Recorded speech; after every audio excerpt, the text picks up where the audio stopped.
profiting from the UN's Oil for Food program in Iraq before a Senate Homeland Security and Governmental Affairs subcommittee. This is about 45 minutes.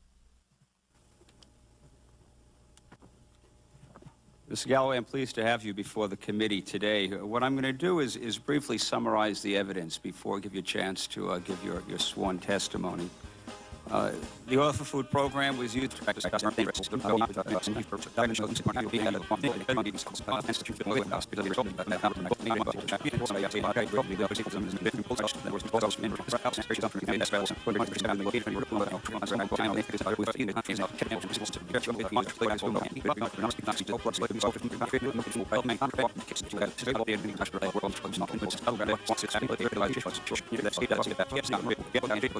appearing before the subcommittee concerning matters that do not arise out of the performance of any of your official duties as a member of the British Parliament, but instead concern actions taken by you in your capacity as a private citizen.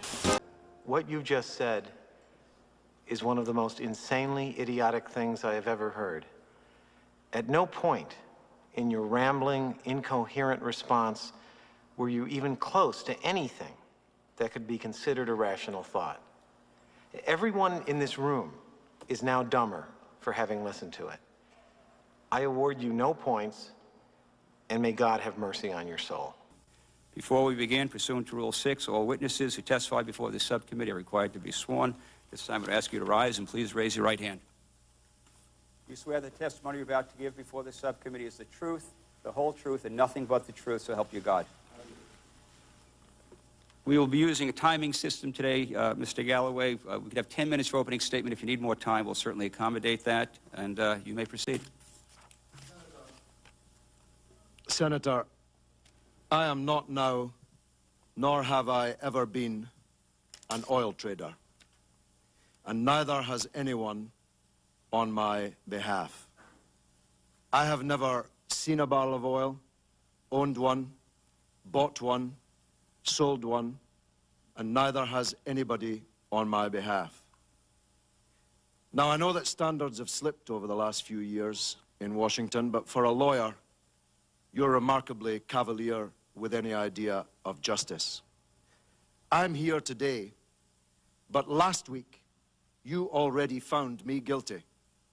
You traduced my name around the world without ever having asked me a single question, without ever having contacted me, without ever having written to me or telephoned me, without any contact with me whatsoever.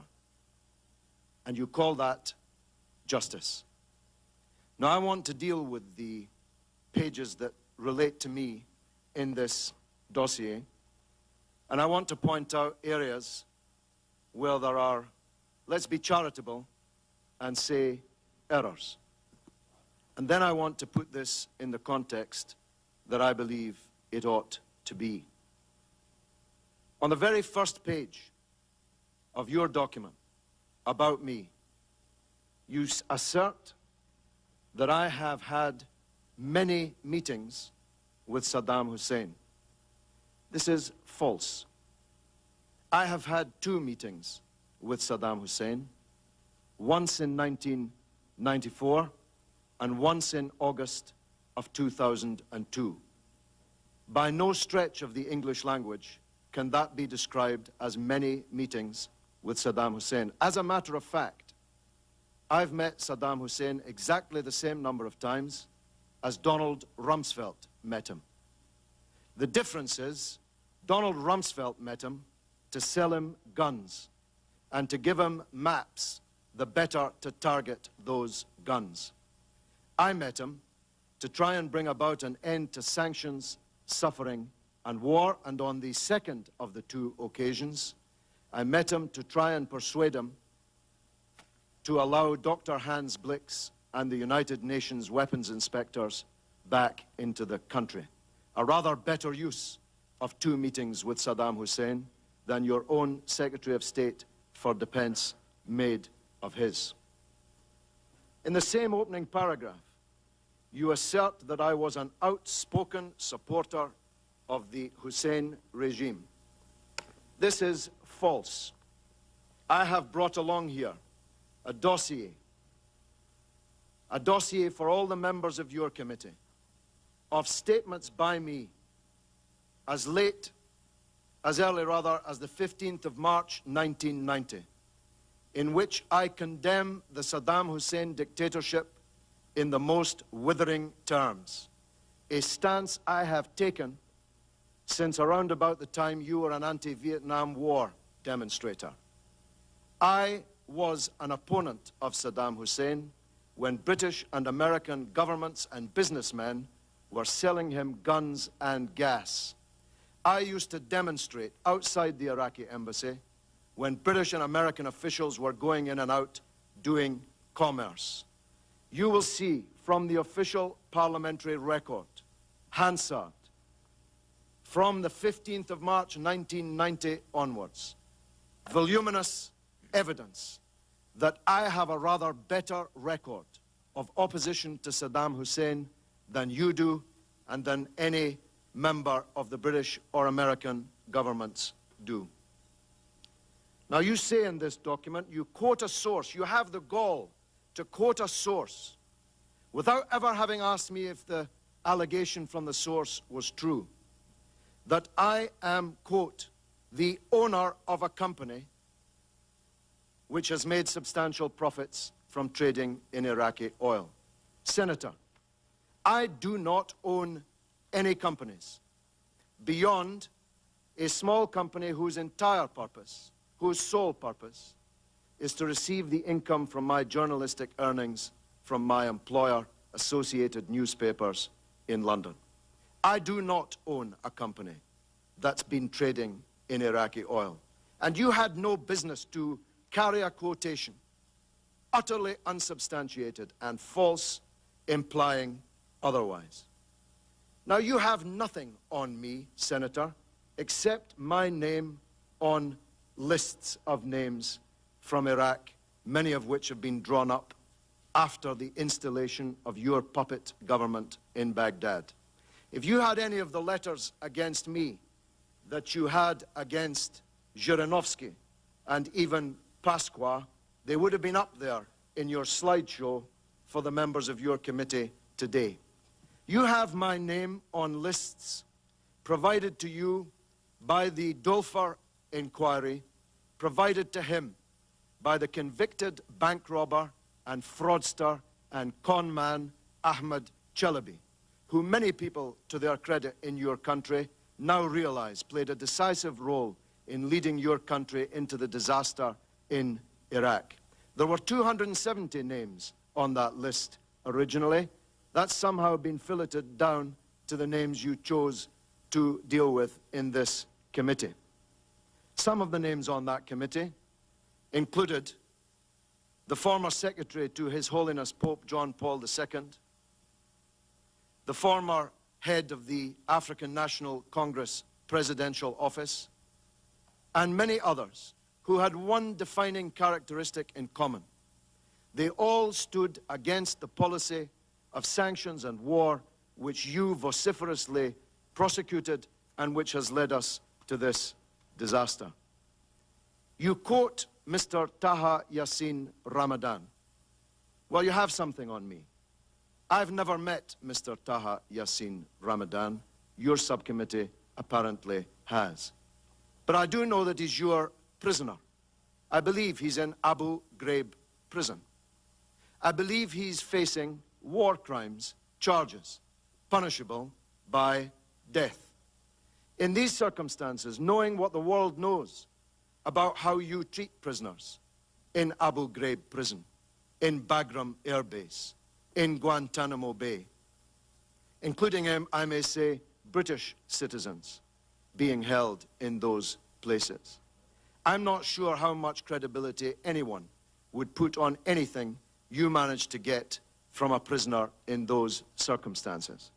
But you quote 13 words from Taha Yassin Ramadan, whom I have never met.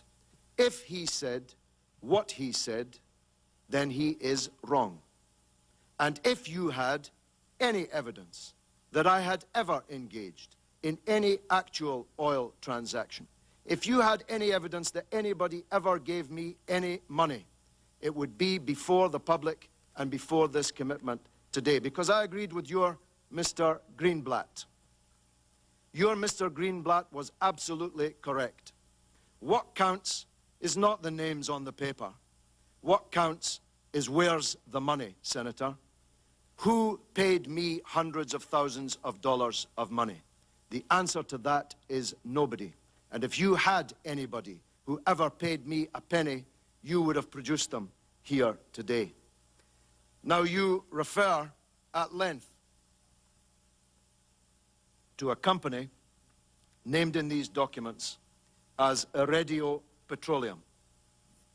I say to you under oath here today, I have never heard of this company. I have never met anyone from this company. This company has never paid a penny to me, and I'll tell you something else. I can assure you that Iridio Petroleum has never paid a single penny to the Mariam Appeal campaign. Not a thin dime. I don't know who Iridio Petroleum are, but I dare say if you were to ask them, they would confirm that they have never met me or ever paid me a penny. Whilst I'm on that subject, who is this senior former regime official that you spoke to yesterday? Don't you think I have a right to know? Don't you think the committee and the public have a right to know who this senior former regime official you were quoting against me, interviewed yesterday, actually is? Now, one of the most serious of the mistakes that you have made in this set of documents is, to be frank, such a schoolboy howler as to make a fool of the efforts that you have made. You assert on page 19, not once, but twice, that the documents that you're referring to cover a different period in time from the documents covered by the Daily Telegraph, which were the subject of a libel action won by me in the High Court in England late last year. You state that the Daily Telegraph article cited documents from 1992 and 1993, whilst you are dealing with documents dating from 2001. Senator, the Daily Telegraph's documents date identically to the documents that you're dealing with in your report here. None of the Daily Telegraph's documents dealt with a period of 1992-1993. I had never set foot in Iraq until late in 1993. Never in my life. There could possibly be no documents relating to oil for food matters in 1992-93, for the oil for food scheme did not exist at that time. And yet, you've allocated a full section of this document to claiming that your documents are from a different era to the Daily Telegraph documents, when the opposite is true. Your documents and the Daily Telegraph documents deal with exactly the same period. But perhaps you were confusing the Daily Telegraph action with the Christian Science Monitor. The Christian Science Monitor did indeed publish on its front pages a set of allegations against me, very similar to the ones that your committee have made. They did indeed rely on documents which started in 1992, 1993. These documents were unmasked by the Christian Science Monitor themselves as forgeries. Now, the neocon websites and newspapers in which you're such a hero, Senator, were all absolutely cock-a-hoop at the publication of the Christian Science Monitor documents. They were all absolutely convinced of their authenticity. They were all absolutely convinced that these documents showed me receiving $10 million from the Saddam Hussein regime. And they were all lies. In the same week as the Daily Telegraph published their documents against me, the Christian Science Monitor published theirs, which turned out to be forgeries, and the British newspaper Mail on Sunday purchased a third set of documents, which also on forensic examination turned out to be forgeries. So there's nothing fanciful about this. Nothing at all fanciful about it. The existence of forged documents implicating me in commercial activities with the Iraqi regime is a proven fact. It's a proven fact that these forged documents existed and were being circulated amongst right-wing newspapers in Baghdad and around the world in the immediate aftermath of the fall of the Iraqi regime. Now, Senator, I gave my heart and soul to oppose the policy that you promoted. I gave my political life's blood to try to stop the mass killing of Iraqis by the sanctions on Iraq, which killed 1 million Iraqis, most of them children. Most of them died before they even knew that they were Iraqis, but they died for no other reason other than that they were Iraqis, with the misfortune to be born at that time. I gave my heart and soul to stop you committing the disaster that you did commit in invading Iraq. And I told the world that your case for the war was a pack of lies. I told the world that Iraq, contrary to your claims, did not have weapons of mass destruction. I told the world, contrary to your claims, that Iraq had no connection to Al-Qaeda. I told the world, contrary to your claims, that Iraq had no connection to the atrocity on 9/11/2001. I told the world, contrary to your claims, that the Iraqi people would resist a British and American invasion of their country, and that the fall of Baghdad would not be the beginning of the end, but merely the end of the beginning. Senator, in everything I said about Iraq, I turned out to be right, and you turned out to be wrong. And 100,000 people have paid with their lives. 1,600 of them American soldiers sent to their deaths on a pack of lies. 15,000 of them wounded, many of them disabled forever on a pack of lies. If the world had listened to Kofi Annan, whose dismissal you demanded, if the world had listened to President Chirac, who you want to paint as some kind of corrupt traitor, if the world had listened to me and the anti-war movement in Britain, we would not be in the disaster that we're in today. Senator, this is the mother of all smokescreens. You are trying to divert attention from the crimes that you supported, from the theft of billions of dollars of Iraq's wealth. Have a look at the real oil for food scandal. Have a look at the 14 months you were in charge of Baghdad, the first 14 months, when $8.8 billion of Iraq's wealth went missing on your watch. Have a look at Halliburton and the other American corporations that stole not only Iraq's money, but the money of the American taxpayer. Have a look at the oil that you didn't even meter, that you were shipping out of the country and selling, the proceeds of which went who knows where. Have a look at the $800 million you gave to American military commanders to hand out around the country without even counting it or weighing it. Have a look at the real scandal breaking in the newspapers today, revealed in the earlier testimony in this committee, that the biggest sanctions busters were not me or Russian politicians or French politicians. The real sanctions busters were your own companies with the connivance of your own government. Thank you, Mr. Galloway. Mr. Galloway, can we start by talking about Fawaz Zerkat? Do you know the individual? I know him very well. In fact, you were best man at his wedding. I was. And at some point in time, he became chair of Miriam's Appeal. Is that correct? He did, yeah. And can you tell me when that occurred? I think in late 2000 or early 2001. Before Mr. Zerkat was chair of Miriam's Appeal, who had that position? I was the founding chairman. Was there somebody in between you and... Mr. Halford. And do you recall when he had that position? I don't. Mr. Zaricot was a significant contributor to Miriam's appeal, is that correct? He was the second biggest contributor. The main contributor was Sheikh Zayed, the ruler of the United Arab Emirates, which you've glossed over in your report because it's slightly embarrassing to you.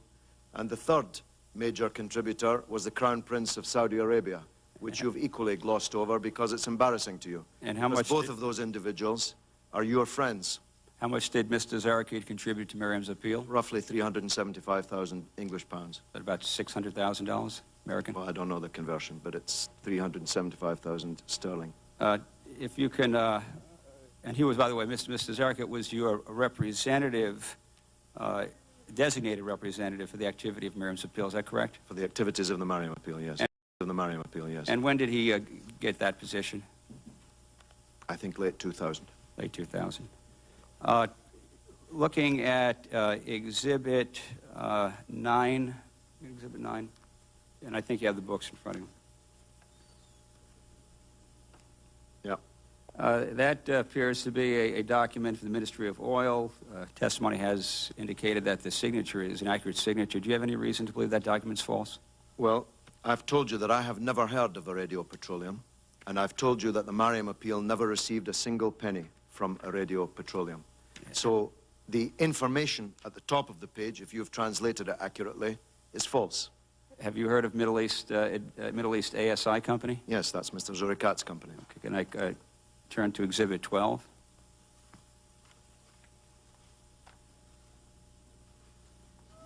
It's 12 or 11? Yeah, 12. Yep. And that purports to be, again, a stamp, the seal of the Ministry of Oil, people of Iraq. And this purports to be showing the details of a contract signed with Middle East ASI Company, Mr. George Galloway, and for Fawaz Zaricot. So Middle East ASI is Mr. Zaricot's company?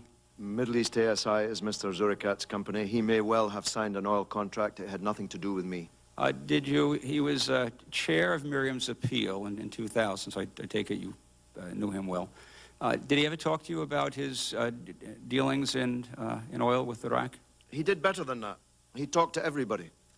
He talked to every English journalist that came through Baghdad, who he helped, at our request, to get the interviews and get the places that they wanted and needed to go. He was introduced to everyone as a major benefactor of the Mariam appeal and as a businessman doing extensive business in Iraq and elsewhere in the Middle East. I'm asking you specifically, in 2001, were you aware that he was doing oil deals with Iraq? I was aware that he was doing extensive business with Iraq. I did not know the details of it. It was not my business. So this is somebody who's the chairman of your committee that you know well, and you're not able to say that he was... Well, there's a lot of contributors I've just been checking to your There's not many at that level, Mr. Galloway. Oh, no, let me assure you there are. I've checked your website. There are lots of contributors to your political campaign funds. I don't suppose you ask any of them how they made the money they give you. Certainly not at $600,000 American. But let me again ask the question. The record is clear. I need to be clear on the record that you're not contesting then the validity of document 12, Exhibit 12. You're indicating that Mr. Zaricot could have had dealings with Iraq, but you're saying that at that point in time you were not aware that he had oil dealings with Iraq? First of all, I've only seen this document today, and I'm telling you that insofar as my name is in a parenthesis, the information in it is false. I have no reason to believe Mr. Zuricat's company did not do that particular oil deal, but this is your problem in this whole affair. There's nobody arguing that Mr. Zuricat's company did not do oil transactions and many other, much bigger, frankly, business contracts with Iraq. There's nobody contesting that Mr. Zuricat made substantial donations to our campaign against sanctions and war. My point is, you have accused me personally of enriching myself, of taking money from Iraq, and that is false and unjust. Mr. Galloway, do you recall an interview you had with the Jeremy Paxman in April 23rd of 2003? Well, Do we have a copy of the transcript of that? I'd like to refresh your memory. Let me get a copy of that. As we get you a copy, I'm going to ask, you were asked the question, talking about business dealings with Mr. Zaricot in Iraq, and at least the transcript that I have, and I'd like you to let me know if it's incorrect. Your quote is, I've asked him about business in Iraq, and quote, well, I'm trying to reach him. This is in 2003. I'm trying to reach him to ask him if he's ever been involved in oil deals because I don't know the answer to that. So in 2003, you're saying you don't know the answer to whether he was involved in oil deals? Well, I told you in my previous two answers. I knew that Mr. Zurikat was heavily involved in business in Iraq and elsewhere, but that it was none of my business what particular transactions or business he was involved in, any more than you ask the American-Israel Public Affairs Committee when they donate money to you or pay for your trips to Israel, where they got the money from.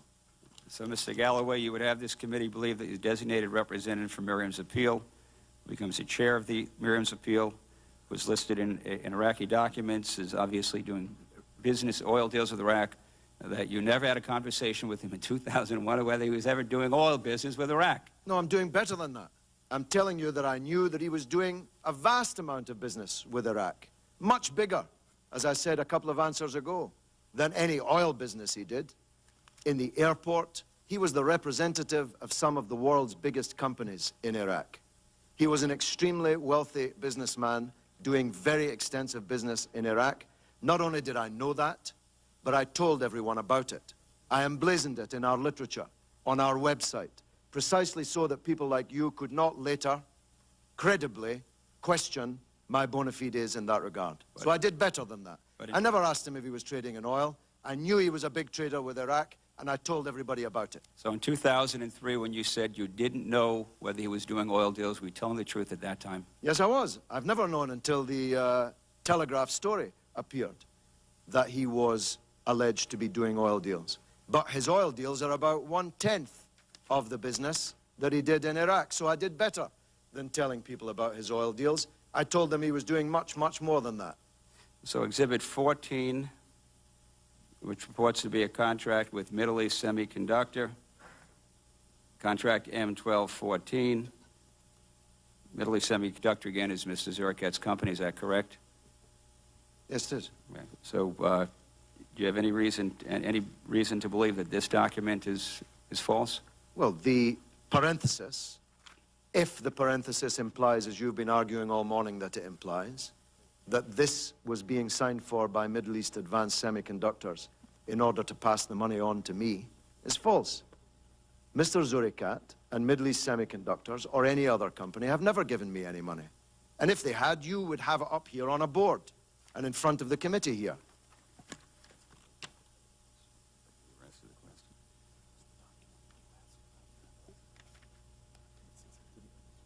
I take it, Mr. Galloway, that in regard to any surcharges paid to Saddam, and I think it's footnote 89, which refers to the surcharge for the contract focused on Miriam's appeal, you're saying that that document, first of all, any contract between Iraq and Miriam's appeals is false? Well, Senator, I'd gotten used to the allegation that I was taking money from Saddam Hussein.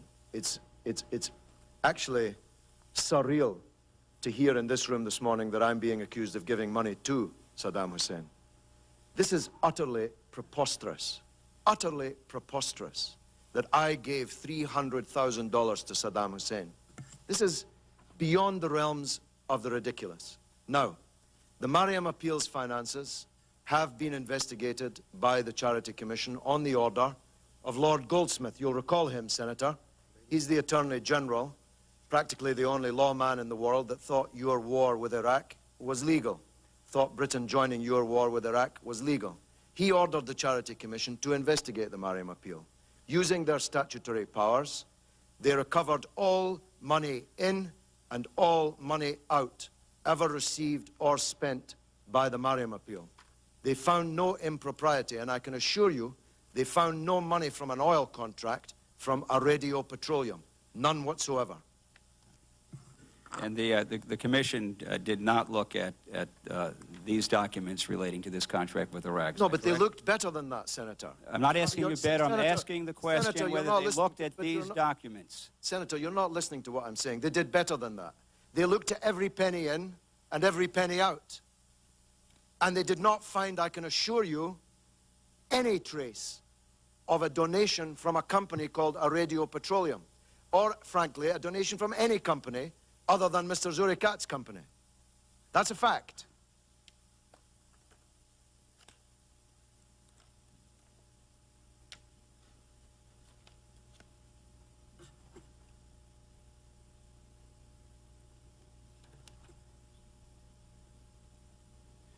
If I can get back to Mr. Zurigat one more time. Do you recall a time when you specifically had a conversation with him about oil dealings in Iraq? I've already answered that question. I can assure you, Mr. Zurikat never gave me a penny from an oil deal, from a cake deal, from a bread deal, or from any deal. He donated money to our campaign, which we publicly brandished on all of our literature, along with the other donors to the campaign. Again, Mr. Galloway, a simple question. I'm looking for either a yes or no. Do you ever have a conversation with the Zurikat where he informed you that he had oil dealings with Iraq? Yes or no? Not before this Daily Telegraph report, no. Senator Levin? Thank you. Thank you, Mr. Galloway. Mr. Galloway, could you take a look at the exhibit number 12?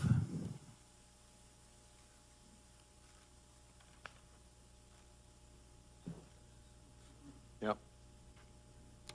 Where your name is in parentheses after Mr. Zurikat's. Before Mr. Zurikat, if I'm looking at the right I'm exhibit. sorry, I was going to finish my sentence. My question, though, my question was where your name is in parentheses after Mr. Zurikat's company's I name. apologize, Senator. That's all right.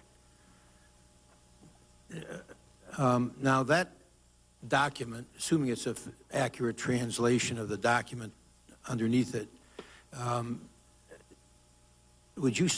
you're not alleging here today that the document is a forgery, I gather. Well, I have no idea, Senator, if it's a forgery or not. But you're not alleging. I'm saying that the information, insofar as it relates to me, is fake. Is wrong. It's wrong.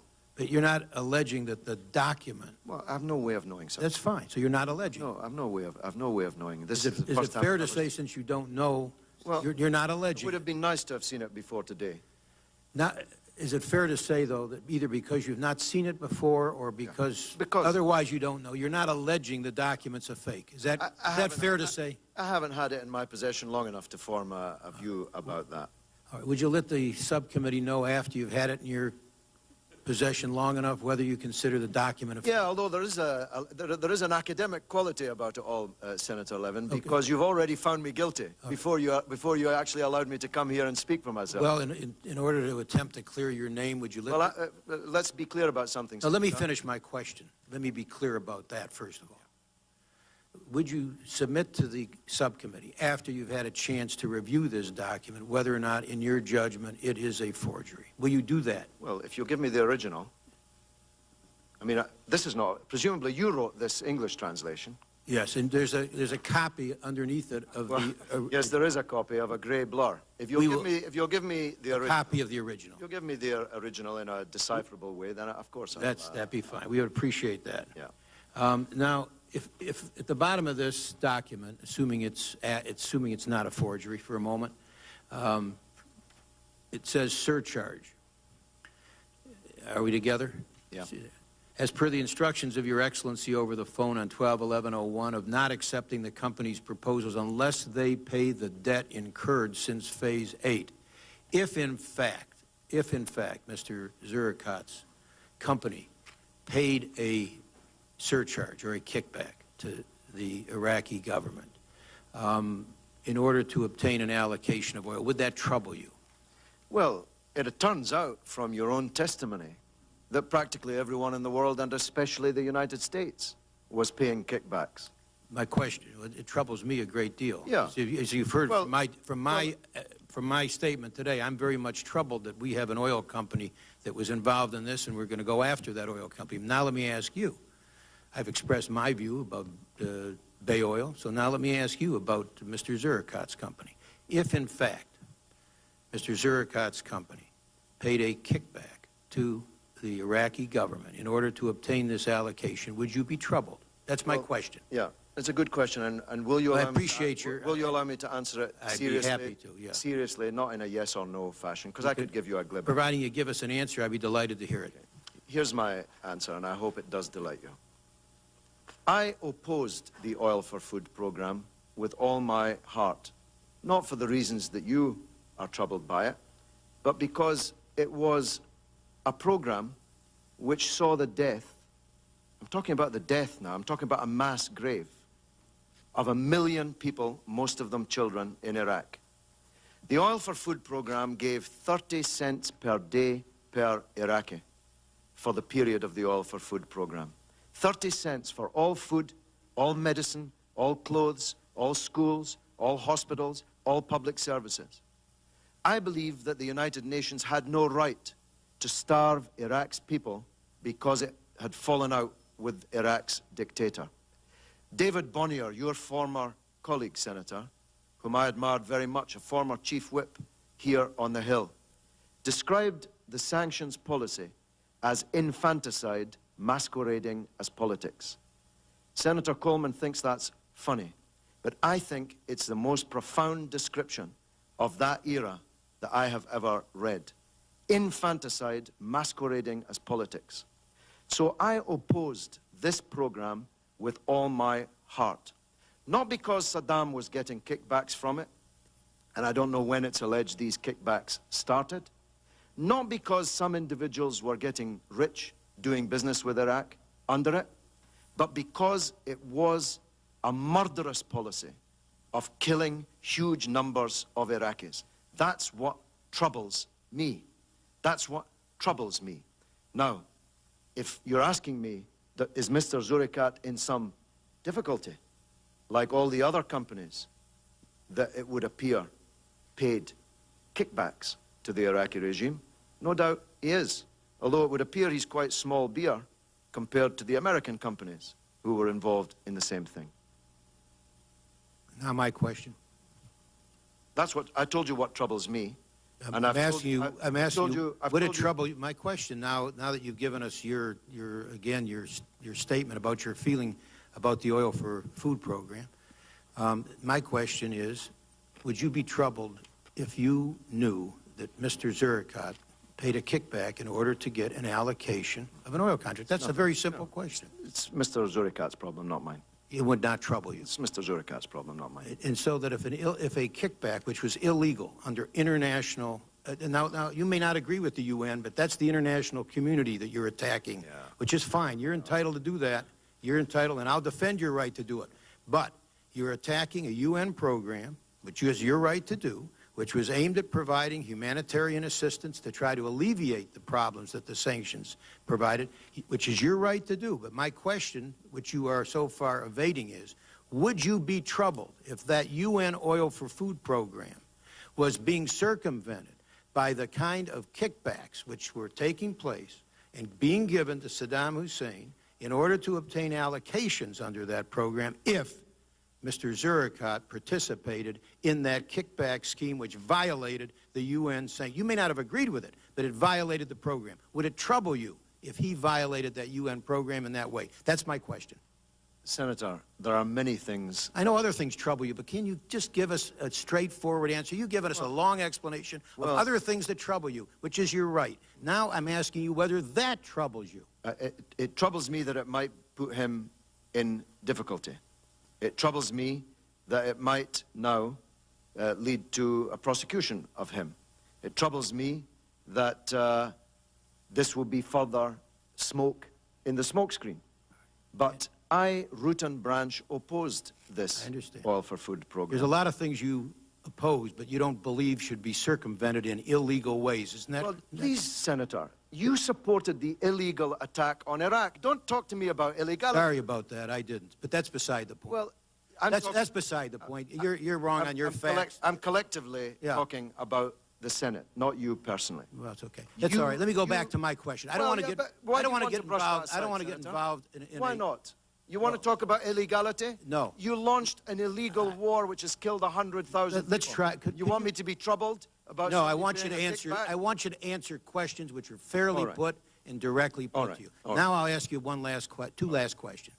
If if Mr. Zuricot's contributions to Miriam's appeal came from the sale of oil, or his share of a sale from oil, which he was able to obtain because he paid a kickback in violation of the UN program, would that contribution trouble you? That's my question. Well, Senator... If you can't give a short answer... I'll give as short as I can, and I appreciate your fairness in this. Fundraising for political purposes is seldom pretty, as any American politician could testify. I took the view, I can be criticized for it, have been criticized for it, that I would fundraise from the kings of Arabia, whose political systems I have opposed all my life, in order to raise funds for what I thought was an emergency facing a disaster. And I did not ask Mr. Zurica which part of his profits from his entire business empire he was making donations to our That wasn't campaign my from. question. My question Well, was, my question is, would it trouble you if you found that out? And Well- it's okay. You're not going to answer it. It's clear All to right. me. I want to go to my next question. All right, all right. You're just simply not going to answer it. I will say, American politicians who find the source of money after it's given to them is troubling.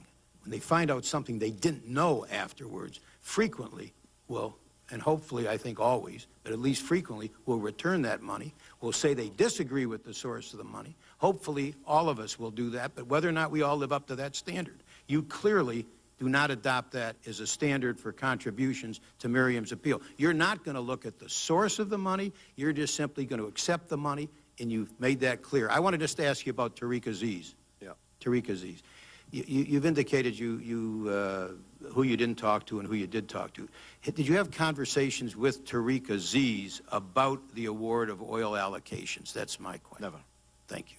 I'm done. Thank you. Just one follow-up on the Tariq Aziz question. How often, could you describe your relationship with Tariq Aziz? Friendly, How often did you meet him? many times. Can you give an estimate of that? No, many times. Is it many times more it's- than 5? Yes, yes, More than 10? yes. Is it 15? Around 15? Well, we're getting nearer, but I haven't ever counted it, but many times. And you have this- I'm saying to you many times. And you And I'm just- saying to you I was friendly with him. And you described him as a very dear friend. I think you've quoted me of saying a dear, dear friend. I don't often use the double adjective. But, I was looking into your heart on that. but friend, I have no problem with. Senator, just before you go on, I do hope you'll avail yourself of this dossier that I have produced. I'm really speaking through you to Senator Levin. This is what I've said about Saddam Hussein. We will enter that into the record Thanks. without objection. I have no further questions for the witness. You're excused, Mr. Galloway. Thank you very much. Thank you.